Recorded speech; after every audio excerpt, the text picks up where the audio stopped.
Pokémon. What's not to love? An RPG so simple, even kids can play it. Battle to become the champion, battle your friends, trade with your friends, gotta catch 'em all. And that's all there is to it, right? No, of course not. I present to you Post-Game, the true backbone of Pokemon. The unending after-party after becoming a champion, and the extra challenges that keep seasoned players coming back for more. Modern Pokemon games would have no idea what this is like. The average person playing Pokemon casually may have their fill once they've entered the Hall of Fame. But for more seasoned players, it's simply not enough. There needs to be more meat on the bone. This is why many Pokemon games in the past added several different kinds of activities throughout the series, whether or not they have to do with battling, and with varying skill levels required. As for why the series progressively cut features like these and sometimes watered them down, we don't have to talk about that right now, do we? Out of all the post-game content this series has offered, my favorite, without a doubt, is the almighty Battle Frontier. It puts many new and different twists on battling, challenging the players in ways not seen anywhere else in the series. Much of the community considers this to be one of the most difficult to complete developer-intended challenges in the entire series. But what if I told you there was one challenge even greater? One challenge so gargantuan that very few people have even managed to complete it. And one that asks you to do way more than just win a bunch of fights in a row. That challenge is the Medal Rally in Pokemon Black and White 2. For just one entry in the entire series, Pokemon had what was, at its core, an in-game achievement system. When it comes to achievement hunting in any game that supports it, conditions vary. You could get something as simple as doing everything that was required of you in the first place to get to the end, or perhaps only a small handful of achievements that don't require you to go too out of your way. Perhaps there's a healthy balance between getting achievements that you would unlock automatically for playing through the game, as well as a handful or two of extra tasks that you may not otherwise set out to do. Or maybe the game is trying to drive you insane with completely unnecessary padding that only people that have gone psychotic would try to climb. No stone left unturned, right?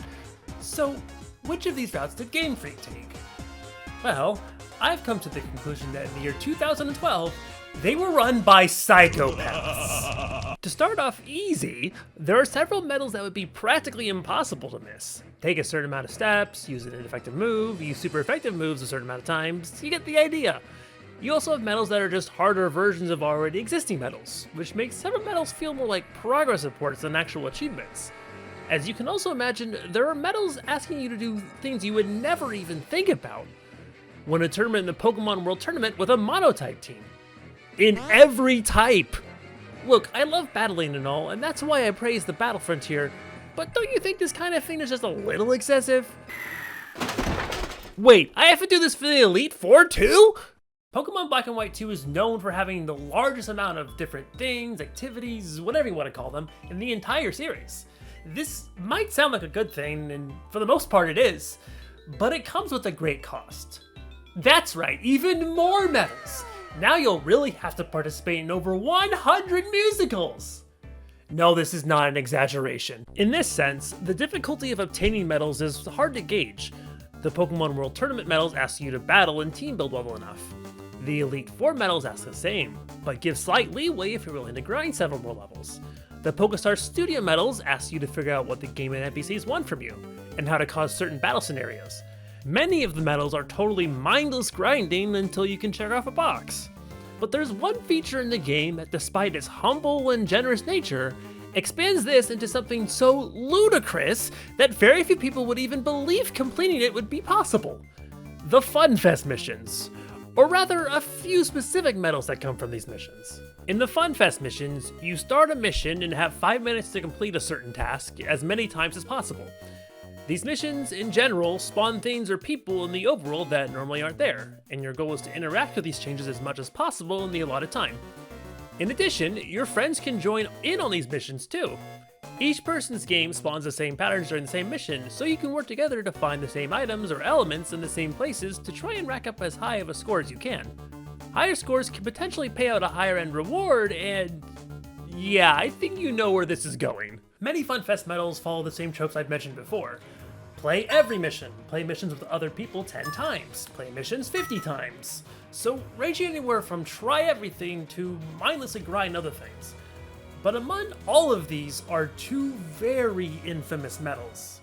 The first of these is to obtain a score of 100 in a single Funfest mission. You might think this is doable with a group of friends, but the real problem is the average score you get from many of these missions is just not a lot. 5, 7, 13, the numbers don't add up to anything reasonable. You might need a group of 8 to 12 people, which is not easy to gather, especially in this day and age. However, there is one saving grace. There is one mission that spawns so many items that it's even possible to obtain a score of 30 per person. So with numbers like that, you would only need 4 people total to get a score of 100. Wait, hold up. That's not right. Oh, I'm sorry. Slight typo. That's a different medal. What I actually meant was that there's a medal that requires a score of 1,000. So how many people would you theoretically need to accomplish this? Well, the answer lies in the other infamous medal. The second medal requires you to join a Funfest mission with at least 30 participants? 30? Seriously, how did the developers expect anyone to do this? Was this supposed to be some kind of way to encourage people to attend bigger events like regional or national championships?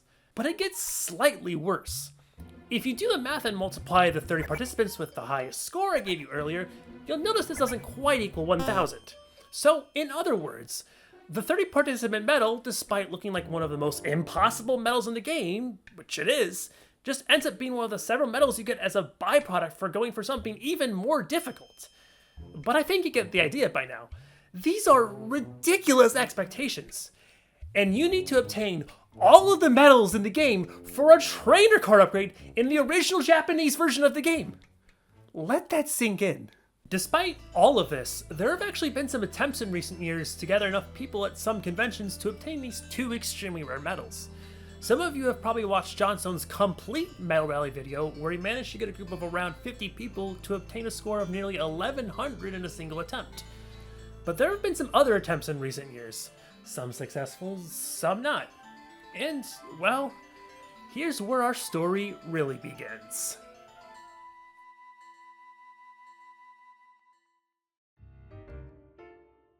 The story starts in a not-so-small Discord server called 3D Escort, which gained some traction in the past few years from various sites promoting it for its efforts to organize more Street Pass meetups. In an age where getting Street Passes, similarly to finding people willing to play older Pokémon games with you, has become increasingly difficult.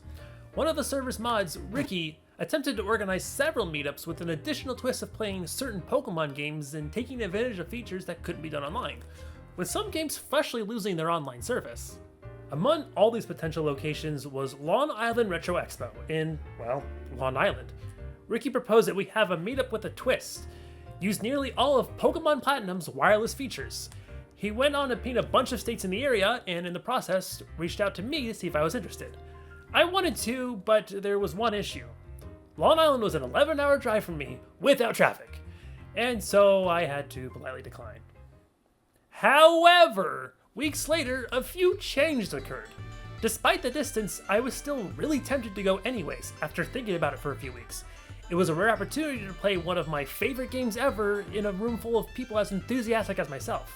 And it was an excuse to meet recently made friends IRL. More importantly though, another discussion was happening. One of the server's other mods, Funsparse, had a different idea. He saw Johnson's video and saw other groups attempting the medals and proposed to Ricky that we attempt to turn Long Island Retro Expo's Street Pass meetup into a Funfest meetup. I still love you, Street Pass. We would attempt to gather as many people in the server and the area as possible to see if we could proudly declare ourselves owners of one of the rarest accomplishments in all of Pokemon. Another mod, Venus Supreme, chimed in, and in the end, Ricky was convinced. This was about to become something more ambitious than originally intended. And thus, the mass pinging began! It wasn't that bad, I swear! He contacted anyone he knew that was in the area, and even reached out to people slightly further away, including myself. This time, I was feeling it. I decided to bite the bullet and give it a go. Even if we were to fail in the end, there were several other things going on at the convention that would be worth my while. It would be my first proper retro gaming convention, something I had been wanting to try for a few years. There were also so many things there for Pokemon fans to embellish in. It even had its own dedicated area, the Pokelab. They were giving away old events from past generations, and it was a great place to attract other fans that wanted to play older generations with other people. A rare opportunity in this day and age. Overall, I thought there was a lot there to experience that I couldn't locally in my area. So I took a long drive by myself, excited for what was ahead. One of the most interesting things about the convention is the location. Inside an aviation museum. Yeah, it's quite the setup. With any kind of arcade machine, computer monitor, and game console you can think of scattered everywhere throughout. It was hard for me to picture what exactly was awaiting me. Though it was a 3-day convention, most of the big events happened on Saturday, as well as there being way fewer attendees on Friday and Sunday. So I was fortunately able to enjoy the convention in full on those 2 days, while focusing on socializing and Pokémon on Saturday. Being in the smaller crowd on the first day also gave me first dibs on any good prizes I could find on games that interested me. Overall, I had a blast, and I would love to go back. But back to Pokémon. In the month and a half leading up to the event from the conception of the Funfest idea, Ricky did a bunch of reaching out to some new people, and checked back in the groups of people he had invited before. I wouldn't know all the specifics besides whatever I saw on 3DS Cord, but as you'll find out, whatever he did garnered heavy interest. In addition, he had people RSVP on Eventbrite to better gauge who was dedicated to coming, which was pretty important. He was even able to get the event onto the official schedule of convention events, in part from volunteering his time to assisting convention staff, which in turn aided the turnout. And still, Ricky continued to check in on people to try and get a concrete number of everyone that he knew was coming. The goal for him was 30 people for one medal, but of course we wanted something closer to 35 people. There were nerves and excitement, and they hit their peak the night before. And so, the next day came. The moment of truth.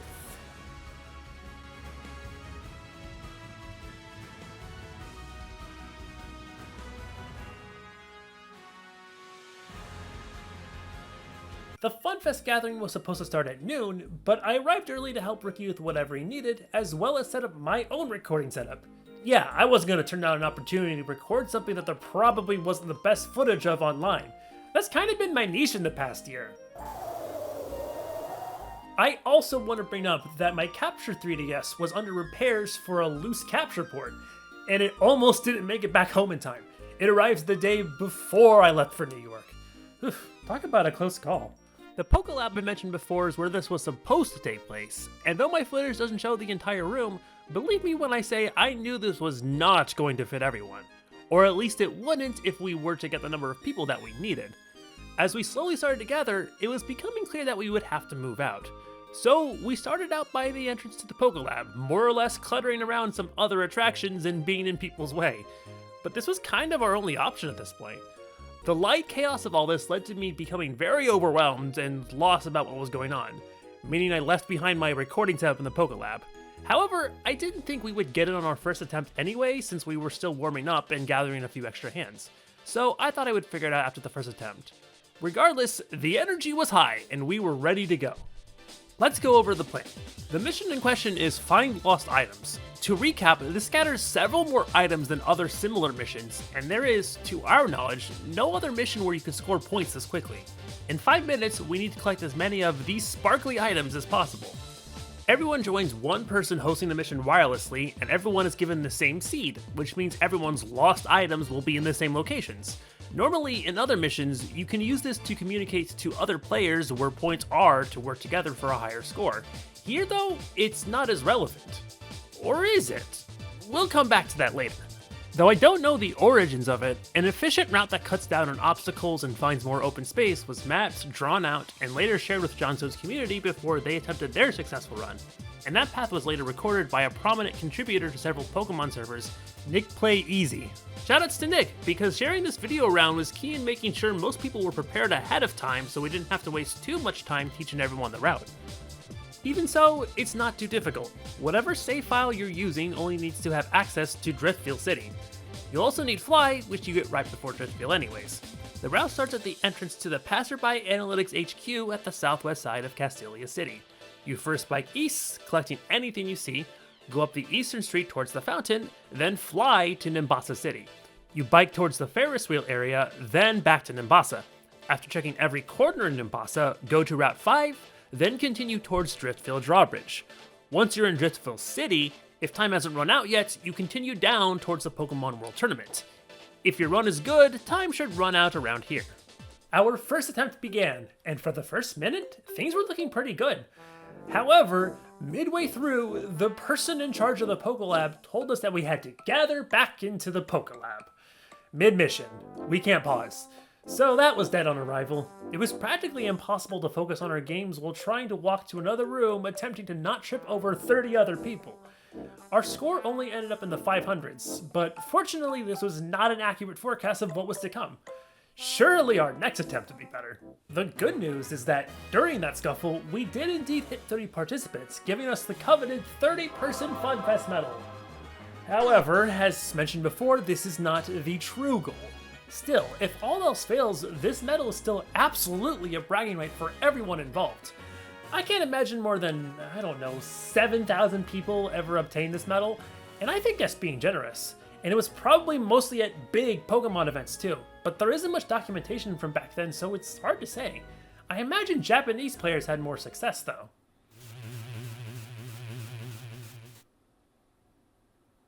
The staff attempted to move some things around in the Pokelab to fit us all in. It was still pretty cramped, but we tried again. I was still attempting to move equipment around and once again was unable to record this attempt. However, Ricky was recording his bottom screen this time, so at least we have something to go off of here.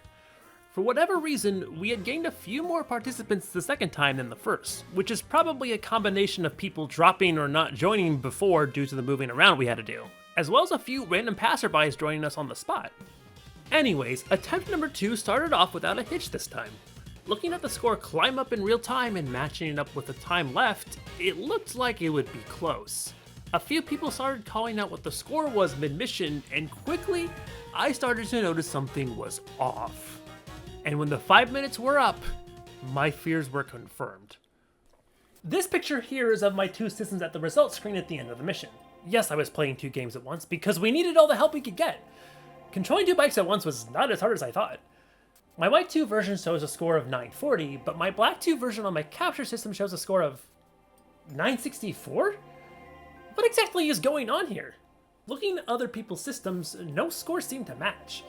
It seemed as if the DS hardware really couldn't keep up with 42 systems trying to connect to each other. Or should I say one system hosting 41 other systems. Still, this is a 24-point gap. That's like if my second system ignored most of one player's results. With such a stark difference, how were we supposed to gauge how close we actually were? How could we trust the results? How bad could this get? I present to you my third system. No, I wasn't playing 3 systems at once, just 2. But let someone borrow my system when his ran out of power. Here's the score that he received. What? So not only is it showing a point gap of 63 out of 3 systems that were right next to each other, but his game actually got the 1000? But only his game registered that he got it. What's stranger is that he seemed to be the only one that hit the milestone. Based on the air in the room, it seemed like most people were in my camp, around 40 to 60 points away from 1000. No one was shouting that we were so close and that we could do it, nor was anyone else proclaiming that they had got it. Or, well, that's what I thought, until months later I found out on accident that someone else and her friend also managed to barely get the score. This is something I might investigate at a future date, but just know that scores were incredibly inconsistent. I'm fairly certain no more than 5 of us actually hit the 4-digit mark. This is where I started to get very concerned. If not all the collected items were reaching every system, could it potentially be impossible for some of us to hit it? Were we at the mercy of all the wireless communications bouncing around, interfering with our signals? Were some of us going to obtain the medal, and some of us get screwed out of it? Well, as it turns out, this might have happened to someone else. This is a good time to talk about other attempts to obtain these medals in recent history. There were actually a handful of attempts beyond Johnstone and some of his fans. All of this info was relayed to me from Mosquito, a prominent member and organizer in classic VGC communities, and someone who dug up some information from Japanese communities as well. Nick Play Easy attempted to gather his fellow European friends in his neck of the woods at the European International Championships and Gamescom, but unfortunately could not gather nearly enough people. Choga Conroy gathered a group at MobileCon during his Black and White 2 Let's Play 2 years ago. And while they did barely get enough people for the 30-person medal, their score was strangely low, so perhaps not a lot of people were prepared and they didn't know a good route to take. AWood's Pokémon, on the other hand, has hosted a handful of meetups since 2022, with varying scores that I can't quite put my finger on, despite the fact that he was often able to gather at least 30 people, or systems. However, one of these attempts did manage to hit the 1,000 milestone. But there was a catch. It took place at the 2024 World Championships, and they had the same issue we did: inconsistent scores. In fact, while I was editing this, AWood released his Worlds blog detailing the event a little bit more. One of his systems hit 1,005, but none of the other 38 systems present hit 4 digits. I asked him for more info, and he said it was the last attempt out of 5 or 6 before some people had to get going. An unfortunate situation, and I feel bad for anyone else there that was really trying to get it. I wasn't aware of any of these attempts at the time, and Worlds happened 3 weeks after our event. Point being, I wasn't certain of what was going to happen next. But, of course, we weren't going to stop there. It was only right to try again. We got moved again! But this time, we weren't scrimped, nor were we in anyone's way. Except the fire door, they really didn't want us blocking that one. A few of us scanned the area to make sure everyone that could get involved was, and with the extra space away from a lot of noise, we took time to double check that everyone knew the route. Though there was uncertainty in our first legitimate attempt from the heavily inconsistent scores, many people were optimistic, and we were not ready to give up that easily. Hold on, where have I seen this guy before? He looks awfully familiar. I'm sure it'll come back to me later. This time, with more time to prepare ourselves, and more room, I was properly able to set up my recording gear, complete with footage of both screens plus audio of our reactions. To my knowledge, no one ditched us after the first 2 attempts, so there was still hope. I could only hope this energy would carry us through the next attempt. Who's ready to earn a score of 1,000? Woo! Yeah! Let's do it! Everybody's ready? Yeah! Attempt number 3 began, and with it came yet another piece of information we didn't know before. Earlier I mentioned everyone joining the mission gets the same seed, meaning all items spawn in the same locations on the same tiles. This became significant here, but maybe not for the reason you'd expect. Though items spawn randomly, as we learned, they don't necessarily spread out evenly. In Castelia City, our starting point, there were more items than we had seen in our previous attempts. By the time we hit the minute-and-a-half mark, we were already at 435 items obtained, which means we were absolutely on pace to get that medal. Oh my gosh, I think we're gonna get it. I think we're gonna get it. This was looking way better than our last attempt, and it seemed like nothing could stand in our way. However, awaiting in Nimbasa City was a nasty surprise. On the other side of the spectrum, Nimbasa had an abnormally small amount of items spawned. Suddenly, our lead wasn't looking so good. Players that were a little ahead of the rest of us told us to avoid the Ferris wheel area of Nimbasa, as there was hardly anything there and was too out of the way at this point to be worth it. Skip East Nimbasa. East Nimbasa doesn't have much. Yeah, skip East Nimbasa. Don't go towards the Ferris wheel. Just go to Driftville. We rapidly tried to bike to Route 5, but it was a similar story. We tried to bike down the bridge, and the items were on the far west side. This whole run could be summarized by getting very lucky in Castelia, then getting smacked in the face by tumbleweeds. The second half of the route was nearly a wasteland. This is where I think doubt started to creep in among the group. But only a little bit. Again, to my knowledge, no one left immediately after that. But with such a dichotomy of item placement on our third attempt, it was hard to say what we could see next. But if we could somehow just combine the best spawns from all our attempts, we would certainly succeed. And so, naturally, we tried one final time. Surely the stars would align this time. We could do this! What happened to my footage? Oh no. Oh no, no, no, no, no, no, no, no, no. So, my laptop's battery is not good. In some circumstances, it can last less than an hour doing more demanding tasks.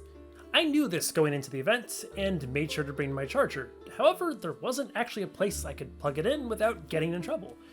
My plan B was to put my laptop in power saver mode, but little did I know what fatal side effect this would have. Slowing down the footage here, you can see where I go from standing in front of Passerby Analytics HQ getting ready for our fourth attempt, to suddenly standing in front of the Metal Man, which is where I clicked the stop recording button.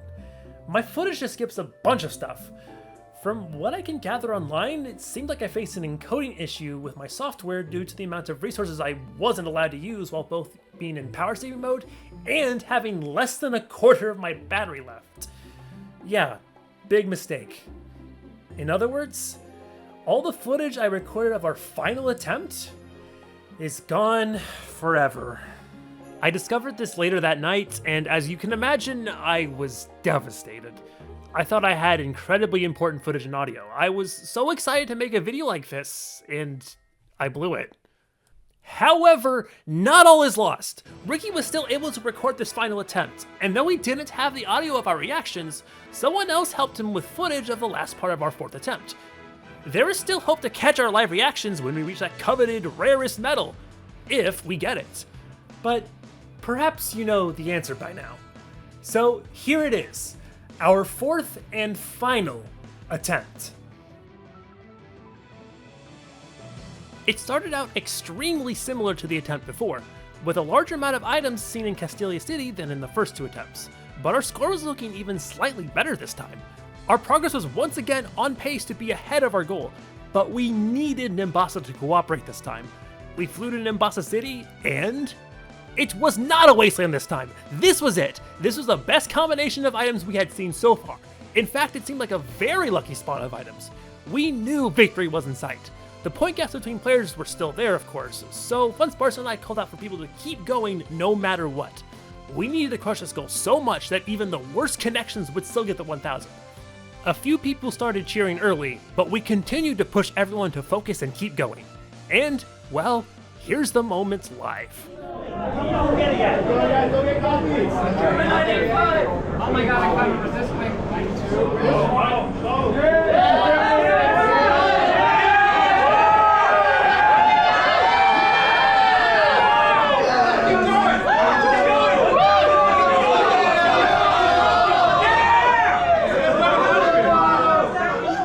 Not only did we hit our goal, we still had nearly a whole minute left on the clock.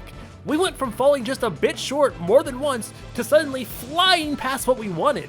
At this point, it was a matter of seeing how far this could actually go. We kept going, somehow keeping our focus, and this was our end result.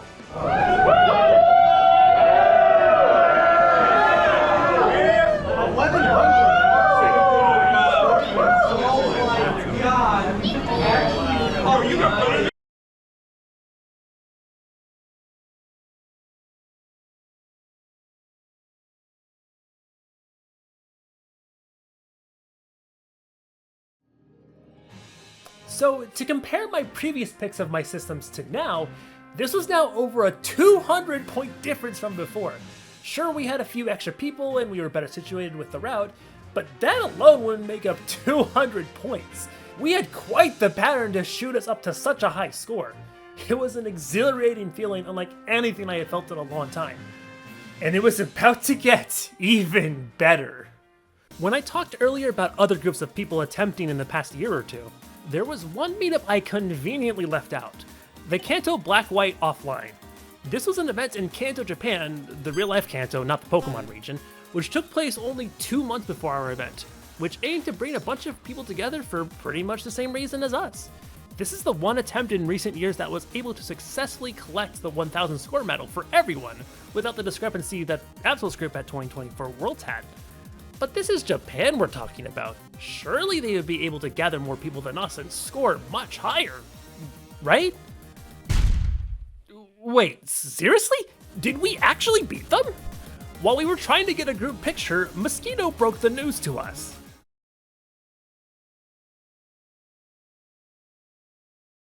So, let me get this straight. We beat the score of a sizable meetup in Japan that scored 1,117, over 10% past the 1,000 goal. We beat Johnstone's group of around 50 people, which according to John, scored just under 1,100. The only other successful attempt we know of up to this point scored too low for everyone to hit the goal, no thanks to a problem with how the game communicates. And it was at Worlds no less, the kind of place where you'd expect to see dedicated Pokemon players aplenty. So, this means we accidentally broke a record.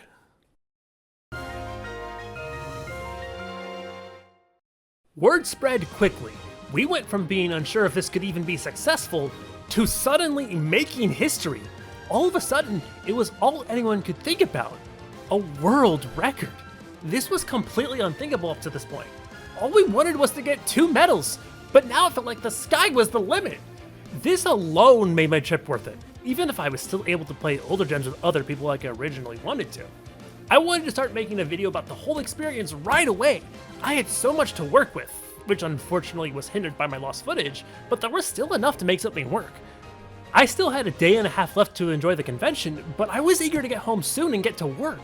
It's so crazy to think about. We somehow got a world record. Whoa, whoa, whoa, whoa, whoa. How much? There's no way. This has to be fake.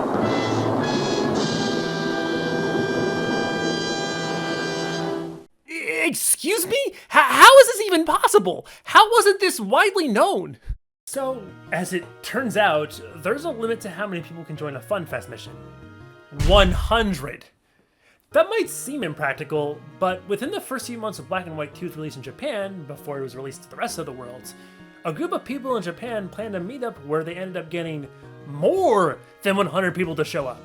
More interestingly, this was a meetup where everyone played most of the Funfest missions, not just focusing on this single important one. This mission was only played a few times to include everyone in the 1000 score medal when they couldn't fit more than 100 people in one run. Well, with numbers like these, there was no way we could top this. So much for our world's record. However, that's not to say we didn't accomplish something more than spectacular. While our 1,160 something to nearly 3,000 may seem like comparing a Gumi to a Garchomp, there's some important context here. This was done during Black and White 2's peak activity, and of course, in Japan, where Pokemon events are a dime a dozen, it's much easier for them to gather fans than other parts of the world. They're the kind of people that can find a group of 4 to play obscure multiplayer modes, no problem. In fact, I'm surprised the Kanto Black and White offline didn't get more people than it actually did. But when we compare this to all the recent attempts, which I believe compromises all attempts after Black and White 2 stopped being the most recent Pokemon game, we still have the highest score. And even if we include all scores, we still have the highest non-Japanese record. And I think that's worth quite a lot. No, that's an understatement. What we did shouldn't have even been possible. It's still hard for me to process to this day. It's possible we've missed some significant scores from the past, still tucked away in some random Japanese blogs that are hard to track down, which seems to be a common trend among documenting Pokemon games before Generation 6. But as for attempts in most other countries that speak English, there don't seem to be any other traces, so I think this is as good as it gets. Or is it? I'm about to make a crazy proposition here. I believe we can push this even further. I believe we have yet to reach our full potential. I want to do this again, bigger and better than ever. I believe we can gather even more people. I have no idea how many people this video will reach or what kind of impact it will have, but I want to do all I can to spread the word and encourage more people to set out and achieve what once seemed like an insurmountable goal. Of course, the main reason for this is to help others in their goal to complete the medal rally. I want to turn more of those failed attempts into successful attempts. I also know there are other influencers out there who have been interested in gathering all of the medals and being a part of events like this. I'm looking at you, Chugga Conroy, and Absol. Hold on, I know what some of you are thinking. Don't worry, we'll get there. In the end, I want even more people to experience the great atmosphere that we did. However, I think we can do even more. Hear me out. I believe it's still possible to break the world's record. This might sound completely insane, but hear me out. Take another look at our record, and then at the world's record. If you look at the top scorer, you'll notice that they're exactly the same at 35. Additionally, if you multiply 35 by the max participant limit of 100, it's much higher. If nearly every player is locked in... So sorry. Let me try that again. If nearly every player is hyper-focused, it's not too much to ask to hit above 3,000. On top of that, take another look at the point gap picture I took before. Though connection issues are still causing inconsistencies, one thing is shared. The top score both times is higher than 35. I'm not sure how this happened, and maybe connection issues caused some slightly higher scores than what actually happened. But if more players are focused and we get great item spawns, I believe this can be pushed even further. Now, you might think I'm crazy, and you're probably right. How are we ever supposed to gather 100 players anywhere? Well, I can think of one place. The Pokémon World Championships. But wait, didn't they get less than 40 people last year? Yes, but the 2024 World Championships were in Hawaii. It's not the most accessible place. The next two World Championships have been confirmed to be in California, which are both likely to attract way more attendees that aren't competitors. And as a bonus, being the World Championships means people from all over the world can get involved, meaning we won't have to divide records into categories by countries or continents. Oh, wait. I'm the one doing that, aren't I? Regardless, I think it would be the best and most unifying way to set a world record. Wouldn't it be great to have 100 people in the same room playing one of the most well-loved games in the Pokemon franchise several years later? Let's show the Pokemon Company, Game Freak, and other random passerbys how much we still treasure these games. Will it fall on deaf ears? Yeah, probably. But I think it's still worth a shot. And lastly, I want to announce that we are currently making plans to do yet another Funfest meetup at this year's Long Island Retro Expo. We want to try again for a number of reasons. The first is that the organizers actually liked what we did and they want to see us do it again. On top of that, we of course want to see how far we can push this, and we want to generate more interest in this for years to come. Who knows how big this could become? And of course, we want to help people get the rare medals who missed it the first time around, whether they couldn't make it last year or perhaps they learned about it later. Perhaps they're learning about it for the first time, like you watching this video right now. I would be remiss without saying that LIRetro X is a convention I would highly recommend visiting if you're in the area, especially if you want to experience anything classic Pokemon related, for all the reasons I've mentioned throughout this video. Whether you want to play older games with other fans, or obtain older events that would otherwise be lost to time. With all of this being said, let's do everything we can to spread the word and host more events like this all around the world. And I will make my best effort to be there. Thanks for watching. What? What do you mean I'm forgetting something? Oh, right. How could I forget? I have an update, and this is something I did not think I'd be saying at this point in time. A few weeks ago, Absol had a Funfest meetup at the North American International Championships.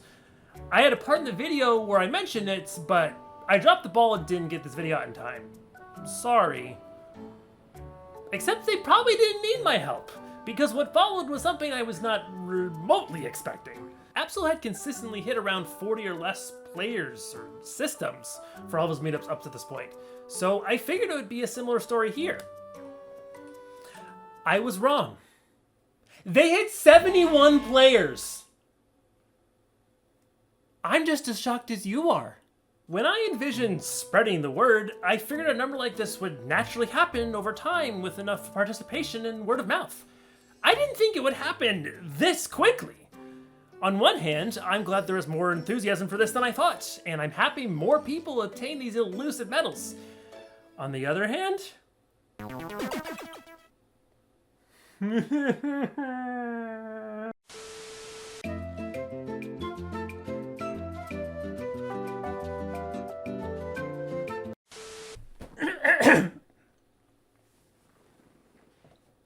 Everything else I said in this video still applies. Sure, we may no longer have the record, but we held it for a good 10 months. And if this is the turnout that's already happening, just imagine what it'll look like in the near future. And remember what I said earlier about scoring? Here, let me do some math for you. 20 per person? Come on, you can do better than that. You can bet we're going to be advertising our event at LIRetro like crazy. And we're going to do everything we can to challenge this new record. And rumor has it, there might be a few online personalities there. Absol has already expressed interest in hosting another event at this year's Worlds, even if he has all the medals now. So this train isn't about to stop anytime soon. One day, I want to see us hit 100 players and challenge the world record at Worlds or wherever it might be. Now, if you'll excuse me, I'm going to be labbing out a better Funfest route. If there is one. Who knows? Oh, and past me, you can roll the credits now. Of course, this video would not be complete without a bucket load of thanks. The first and biggest, of course, goes to Ricky, who not only organized this event in the first place, but did an incredible amount of reaching out and planning to make this as successful as possible. He worked a lot of magic to accomplish something incredible we would never have expected. I also owe you for the backup footage used in this video of our record-breaking attempt. I really can't thank you enough, my man. Thanks are also due to Funsparce and Venus Supreme for convincing Ricky to change the nature of the event. Without the two of you, this very likely would have never happened. Thanks to Mosquito for the information on past Funfest medal attempts, Nick Play Easy for the video of the Funfest route to make things easier for us, Professor Eric and the rest of the Pokelab staff for helping us put this on, Usopp Fangirl for extra footage of the event, and of course Meshtivul for the footage of our live reactions during the big moment. You are a lifesaver. Oh, and thanks to AWood for helping me proofread the script for this video. I didn't forget you. And of course, Long Island Retro Expo for letting us do this and putting it on the official con schedule. And finally, thank you to every single person that showed up and participated in our event. Seriously, if we had even one less person or system, our score may have been under the Kanto BW offline record. I mean it, every person mattered. It's still crazy to think how everything worked out just right for this. It was an experience I'll never forget, and I hope it will only get better from here on out. Guys, I have a question to ask you guys. What? Are you winning, son? Yeah!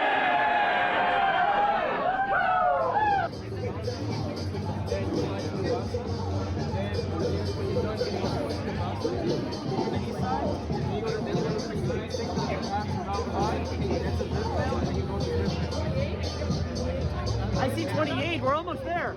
Two more.